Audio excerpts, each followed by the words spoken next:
My older sister, Nicole, and I were always close growing up. She was my best friend and confidant. I could talk to her about anything. I remember from the moment I could walk and talk, she was the one I turned to with my questions and my worries, since our parents always encouraged us to be close with each other. In the beginning, Nicole had this natural warmth about her. She was patient and kind, always ready with a hug or a comforting word whenever I needed it most. As kids, we spent countless hours together, building forts in our room, playing Barbie, lost in our own world of make-believe. Nicole loved reading books to me every night before we would fall asleep. When I started going to school, I remember I would cry a lot and beg my parents to not leave me all on my own. However, Nicole, who was a few grades ahead of me at school, assured me that she would watch over me, and true to her words, she always checked in on me during her lunch times. It was a comforting thing to know my older sister was there for me at school every day. I remember how she would help me with my homework after school, since our parents were both out working until long hours. Her patience was unwavering as she would explain math problems or help me craft stories for my English class. Nicole had this remarkable ability to make me feel smart and capable whenever I was around her. Looking back, I do agree that our parents basically parentified Nicole to take care of me, and maybe things might have been different if this wasn't the case. As a child, I still remember how whenever I faced any issues, I would run to Nicole for help, and not even my own mother, because I knew my older sister knew me better. Unfortunately, because I was too young then, I never really understood just how much my sister struggled with her own mental health issues, and unlike me, she had no one to depend on. Our parents both worked full-time jobs and were doing everything in their power to keep a roof over our heads. We had a good childhood and they tried to give us everything we wanted, even if it was financially challenging for them. However, my sister must have felt neglected, and I wish my parents could have given her more attention and love. I remember once walking into her room and witnessing her cutting herself on her thighs. She immediately recoiled in horror seeing me, but I acted like I didn't notice anything, as I didn't want to question her about it. At that time, I had no idea the implication of her actions and thought maybe it was something that dumb teenagers did for fun. Nicole started developing a real drug problem by the time she was about to graduate from high school. Her grades were too low, and our parents would be called every other day by the principal because Nicole would have either punched someone in class during a fight or yelled back at the teachers. Our dad was a much stricter parent than our mom. He would come back home and lecture Nicole for hours, sometimes yelling, and sometimes even going as far as removing her bedroom door just to punish her. Nicole would yell back at Dad about how much she hated school, and how everyone was just stupid. Mom would try to calm her down, but she never listened to anyone or changed her ways. The arguments between them would echo through the house, making it hard to focus on anything else. I would hide in my room, trying to block out the noise, but it was impossible to escape the tension. As time went on, Nicole's behavior kept getting worse, and the strain on our family grew heavier. One night, Nicole tried to run away from home with one of her delinquent boyfriends. My parents woke up to a letter she had left for us at the dining table, filled with insults directed at my parents and threats to leave her alone as she wanted to start a new life with her boyfriend. I still remember my mother's wail of pain as she cried, clutching the letter to her chest, since none of us expected Nicole to do such a thing. My dad's hands shook as he called 911, his voice unsteady as he explained the situation. Nicole was still a minor at the time, and we knew she wasn't in her right mind due to all her drug usage, so the authorities took our matter seriously. It felt like an eternity as we waited for any news about her during the next few days. Fortunately, Nicole was found in a seedy motel with her boyfriend, who was apparently involved in some sort of drug operation. While the guy was arrested for his involvement, Nicole was escorted back home since she claimed she had no idea about his side business and had not witnessed anything. When she came back home, I thought maybe, just maybe, she would realize how much our parents cared for her, how scared they had been, and we could go back to normalcy. I wanted to run up to her and hug her, but instead of thanking us for saving her from a dangerous situation, Nicole screamed and yelled at our parents for trying to control her life and for getting her boyfriend arrested. Her face was twisted with anger, her eyes wild and unrecognizable. She appeared to be still coming down from a drug high and was just completely out of it. I remember Dad, his voice firm yet trembling with emotion, informing her, "Nicole, we love you, but we can't keep going on like this. You need professional help." Mom stood beside him, nodding through her tears, her hand gripping us tightly for support. Nicole's reaction was explosive. "Help? You think I need help? You're the ones who need help," she shouted, throwing her arms in the air. "I'm not your prisoner. You can't control me."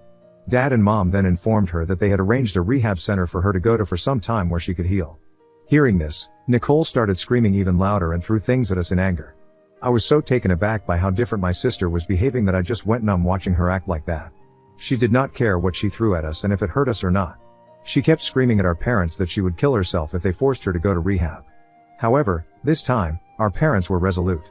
Mom told Nicole that, as a minor, they were responsible for her until she came of age, and they couldn't simply stand by and allow her to destroy her life. Dad had to lock her in her room for the night just to stop her from breaking more things and injuring herself. It was heartbreaking to see what drugs had done to my sister. The days that followed were a blur of preparations and difficult conversations. Mom and Dad worked tirelessly to get Nicole admitted to the rehab center, dealing with paperwork and making arrangements. Nicole, meanwhile, continued to lash out at us, her mood swinging wildly from anger to despair. The morning she left for the rehab center was one of the hardest days of my life. I watched as my parents led her out of the house, her eyes filled with a mixture of rage and helplessness. I knew deep down that this was the best thing for her, the only way to save her from herself. I remember running up to her, trying to hug her, but she pushed me to the ground and spat on me. I was quite taken aback by this, as until then, my sister had never directly shown this much anger towards me. My mom reassured me that Nicole was just suffering and to not hold this action against her. I understood, and over the weeks, I prayed and held on to the hope that Nicole would come back to us, whole and healed. When Nicole was finally released after 2 months, she looked much healthier. Her once gaunt face had filled out a bit, and there was a hint of color in her cheeks. When our parents and I went to greet her, we thought that now things could go back to normal as much as possible. I remember Mom's eyes were filled with tears of relief as she enveloped Nicole in a gentle hug, while Dad placed a hand on her shoulder, giving it a reassuring squeeze. I tried to hug her too, but she ignored me, so I took a few steps back, unsure of what to say or do. I had missed my sister terribly, and I was just happy to see her again after so long. On our drive back home, Mom kept telling her how glad we were to have her back and how she had kept her room as neat and clean as possible, just the way she liked it. Dad had brought Nicole her favorite candies and cookies from the store. I had drawn her a card where I had written just how much I had missed her when she was away from us and how glad I was to have my sister back. To my disappointment, Nicole didn't even glance at the card I made. I guess my parents were too busy taking care of her that they didn't notice immediately how odd my sister's behavior was towards me. The days that followed were very tense and confusing. Nicole spent most of her time in her room, and she avoided me whenever she saw me in the kitchen or the living room. I tried to give her space, hoping she just needed time to adjust, but it quickly became clear that things were different. Whenever I tried to reach out or make some casual conversation, she would snap at me, her eyes filled with anger and resentment. "What do you want?" she would hiss, her voice sharp and cold. "Can't you just leave me alone?" One evening, when our parents were not home, I thought this would be the perfect time for us to clear things between us and have a one-on-one talk, so I knocked on her door, hoping to reconnect. "Nicole, can I come in? I just want to talk." "Go away," she screamed from the other side. "I don't ever want to see your stupid face." I stood there, stunned and hurt, not understanding why she was pushing me away when I had done nothing to her whatsoever. I missed the sister who used to be my confidant, who helped me with my homework and shared late-night talks. Now, she seemed like a stranger. Our parents did try to mediate, but their efforts only seemed to make things worse. Whenever Mom or Dad talked to Nicole about why she was angry at me, my sister would yell at them about how she wished they never had any other child other than her and how much she wished Mom had aborted me. This was heartbreaking for me to hear because, for me, my sister was my hero. She was the person I looked up to. For her, to wish I was never born was the most cruel thing I had ever heard. And it wasn't like she said this out of anger or during a fight. I realized it was genuinely something she wished for. Our family dinners were no longer lively and filled with laughter like they were in the past. Instead, they were tense and uncomfortable, with Nicole glaring at me, rolling her eyes, or making fun of me whenever I tried to talk about my friends or grades to our parents. She would loudly remark what a loser I was or how nerdy I was and why I didn't deserve to have any friends, while our parents would attempt to shut her up. I would just pick at my food, trying to hold back tears, wondering what I had done to make her hate me so much. The change in Nicole was heartbreaking. She seemed to be carrying so much pain and anger, and I didn't know how to reach her. I missed her more than ever, but every attempt to reconnect was met with hostility and rejection. Her anger towards me became so much worse that she started to find ways to end my life permanently. I am severely allergic to peanuts, and my entire family knows that very well. My mom and dad don't even get peanuts into the house as they don't want to put me at risk. One day, Nicole made some chicken salad for all of us for dinner. I didn't think much about it as I sat down to eat it with my family. The first few bites were fine. However, I started to feel a bit uneasy out of nowhere, and my mom, who was eating the salad and looking at her plate, suddenly realized there were tiny pieces of chopped peanuts inside the salad. She yelled at Nicole, asking if she had used peanuts since everyone knew I was allergic to them, and Nicole said she had used them to make the salad more crunchy. By this time, I could feel my throat almost close up. Panic set in as my breathing became more labored. I grabbed at my throat, trying to gasp for air, while my mom jumped out of her chair and rushed to my side. "Nicole, how could you?"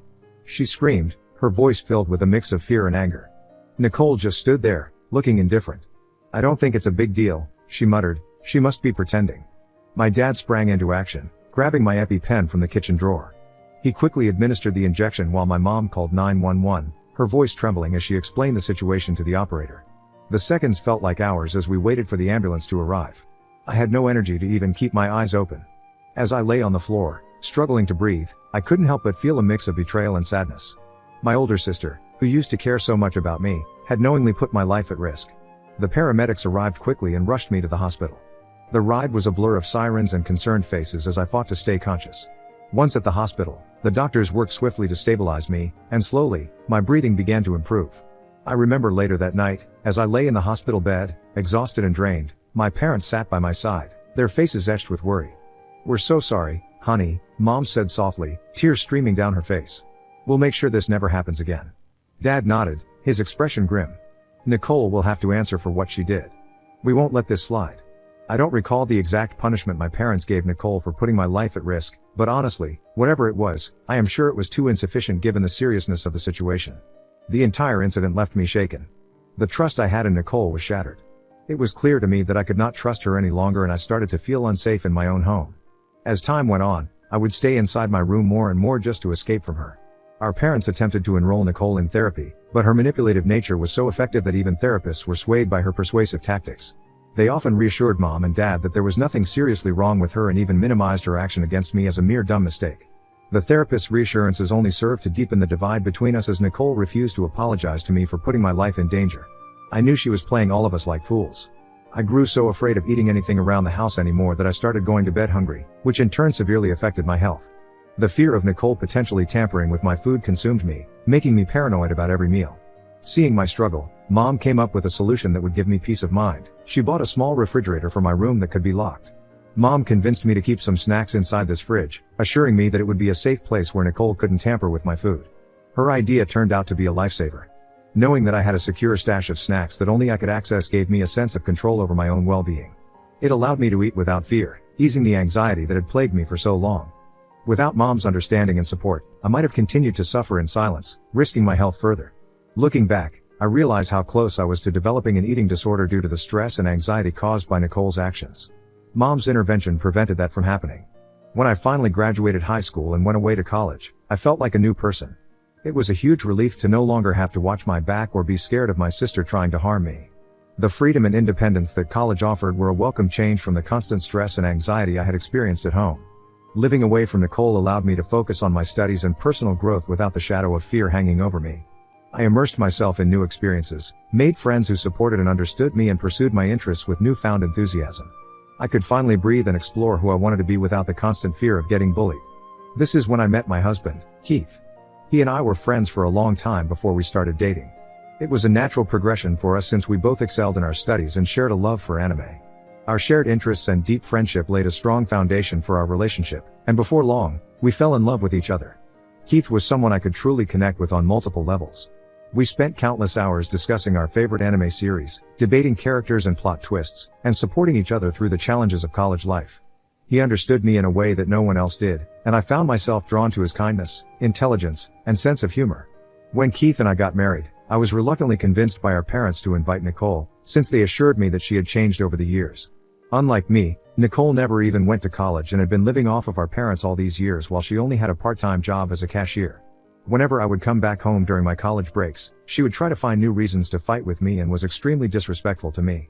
I invited my sister to my wedding hoping that she could keep her emotions in check and let me enjoy just one day in peace. However, Nicole's behavior at the wedding proved otherwise. She arrived wearing a white dress, a deliberate attempt to steal the spotlight from me on my special day. I was shocked and hurt by her blatant disregard for my happiness. My husband and the rest of his family were taken aback to see her audacity. It felt like a calculated move by Nicole to undermine and overshadow me as usual. Thankfully, my dad stepped in decisively. He promptly escorted her out of the venue and asked her to leave despite her protests. He threatened to kick her out of the house if she dared to come back and sabotage my wedding. Later, he and Mom apologized to me, acknowledging that they should have listened to my concerns about inviting Nicole in the first place. Other than that slight hiccup, my wedding pretty much went flawlessly, so I didn't hold Nicole's actions against my parents for a very long time. Keith and I have been married for the past 3 years.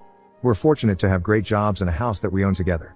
Initially, our marriage was filled with date nights and a healthy sex life, but then we faced a significant challenge: we were unable to conceive. The desire to have children is something we both deeply shared, so we started undergoing every medical test available to find any clear reason why we were unable to conceive. However, there was nothing inherently wrong with us, and doctors kept advising us to just keep trying. Now I've always had a belief in trusting the universe and timing. I felt that we would get pregnant when we were meant to. However, Keith is very methodical and tends to seek control over every situation. He started getting obsessed with researching potential issues and insisted on me going on different diets every other month, all in the hopes of optimizing our chances of getting pregnant. This entire approach started to slowly make me feel too overwhelmed and stressed out. While I understood his need for answers and solutions, I struggled with the constant pressure to change my lifestyle or habits based on the latest advice he read about. If I ever tried to talk to him about it, he would scream at me that I wasn't trying hard enough to be a parent and that his mother never had any issue getting pregnant with 3 children. His harsh words and erratic behavior started to create tension between us, and this is how we started growing apart in our marriage. On 2 separate occasions, I found Keith cheating on me twice with different women he met at bars. Each time he was caught, he would beg me not to leave him. He would profess his undying love for me, and promise that he wanted nothing more than to start a family with me. However, after a few days, he would gradually start gaslighting me and blaming me for his actions, saying that I drove him to seek attention elsewhere. Over time, I began to recognize this pattern as a never-ending cycle. I realized that I couldn't continue living like this, constantly second-guessing myself and hoping for change that never seemed to come. This is why slowly, I started to mentally detach myself from our marriage. Last week, I finally confided in my best friend about what I was going through. I was too ashamed to admit it before, however, she listened without judgment and helped me see that my feelings were valid. She encouraged me to prioritize my own well-being and consider leaving Keith for good. The very night I had decided to sit down and talk to Keith about everything, he did not even bother coming back home. I called him multiple times and he kept ignoring my calls, which made me furious. I knew the bar he frequented, so I drove there to see what other bimbo he was talking to this time. Imagine my shock when I saw my sister, Nicole, and Keith sitting together at a corner booth. They looked quite cozy with each other and were laughing and kissing like this was an everyday thing for them. I felt like my whole world shattered at that very moment. I took a few pictures just for confirmation and drove my ass back home, while silently crying in my car. Then, I packed my bags and left. I remember driving straight to my parents' place and falling into my mother's arms as I recounted everything.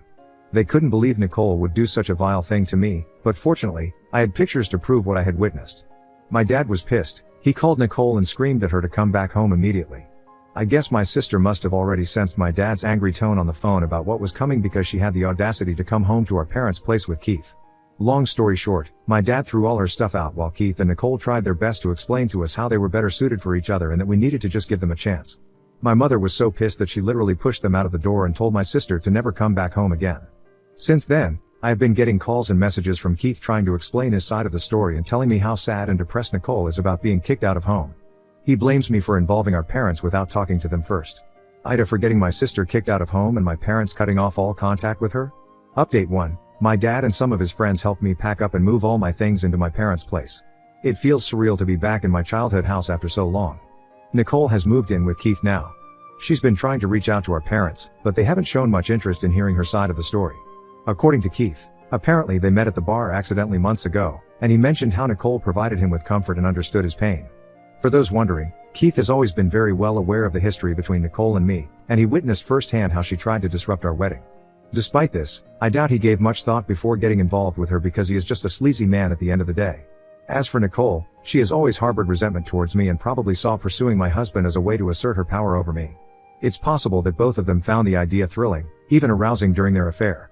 Anyway, I will be talking to a divorce lawyer this week so I can go forward with my divorce. Update 2. Okay, I know it's been a month since my last update, but I am back with some important news. I recently discovered that I am pregnant. It's something I've wanted so badly, but I can't help wishing the circumstances were different. My parents have strongly discouraged me from keeping this child because they fear it will forever tie me to Keith, and I'm not sure if I can handle that. I know I need to seriously think about my options in the coming days. It's a lot to process, especially with everything that's happened recently. I informed Keith about my pregnancy, and his immediate reaction was to suggest stopping the divorce proceedings and starting marriage counseling between us. He assured me that he would break up with Nicole right then and there. I was taken aback by his sudden change in behavior and couldn't help but laugh at his proposal, as it seemed so absurd to me. I made it clear to him that there was no chance I would ever get back together with him. Even if I decided to have this child, our relationship would strictly be only about co-parenting for the sake of the child. Keith didn't take this news well. He was furious and yelled at me over the phone, telling me how he wished I had gotten pregnant sooner so he could have chosen me over Nicole. His words left me feeling disgusted and regretful that I had even shared the news of my pregnancy with him. I will update next on my decision regarding my pregnancy, but rest assured, there is one thing I know for sure: I am getting divorced from that loser, no matter what. Update 3. Hey. First of all, I am divorced from my ex-husband. As part of the divorce settlement, he had to pay me a substantial alimony, which allowed me to secure a new place for myself. I'm grateful that my job is going well, and I feel incredibly thankful to my parents and friends for their unwavering support during such a difficult time in my life. Secondly, I want to clarify that I did not go through with the pregnancy. I understand that some people may not agree with my decision, but I want to emphasize that I was not in the right headspace to bring a child into this world. I had serious doubts about my ability to care for them and didn't want to risk their suffering because of my circumstances. It was an incredibly difficult choice, and I feel devastated by it, but deep down, I believe it was the best decision for both myself and the potential child. As for Nicole and Keith, they broke up shortly after I got divorced from Keith. Apparently, they had a serious fight, and Keith kicked Nicole out in the middle of the night. She attempted to seek shelter at our parents' place, but they refused to let her in. When my dad threatened to call the police on her, she had no choice but to leave them alone. From what we've heard from mutual friends, Nicole is currently couch surfing and trying to save money. I hope she takes this opportunity to mature and find a better direction in life.